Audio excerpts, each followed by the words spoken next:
कुछ बातें अटपटी होती है, कुछ बातें चटपटी होती है। तो आज जो है मैं अटपटी बातें करना चाहता हूँ। सुनिए, हम जो चाहते हैं वो हमेशा होता नहीं है, और जो होता है वो हमेशा हम चाहते नहीं। संक्षेप में, जो हम चाहते हैं वो होता नहीं, जो होता है वो हम चाहते नहीं। लेकिन यदि वो जो चाहता है वो हम चाहेंगे तो फिर वो होता है जो हम चाहते हैं। अब ये वो कौन?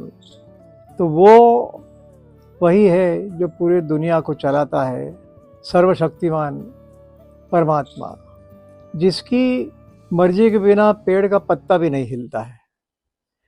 तो उसकी मर्जी के अनुसार यदि आदमी चलेगा तो निश्चित रूप से उसको सफलता मिलेगी। तो अब वो क्या चाहता है, तो ये तो एक बहुत बड़ी बात है कि मतलब वो उसने अपनी सब बातें जो है गीता के अध्याय भक्ति योग में कही है कि आदमी को कैसे रहना चाहिए, और कैसे रहना चाहिए ये यदि हम समझ गए और उसके अनुसार यदि हम चलेंगे तो हम सफल होंगे। इसलिए मैंने कहा कि वो जो चाहता है यदि वो हम चाहेंगे तो फिर वो होता है जो हम चाहते हैं। तो ये बात है कि अब वो क्या-क्या बात है वो तो एक बहुत बड़ा अध्याय है वो आगे कभी बोलूँगा उसके बारे में।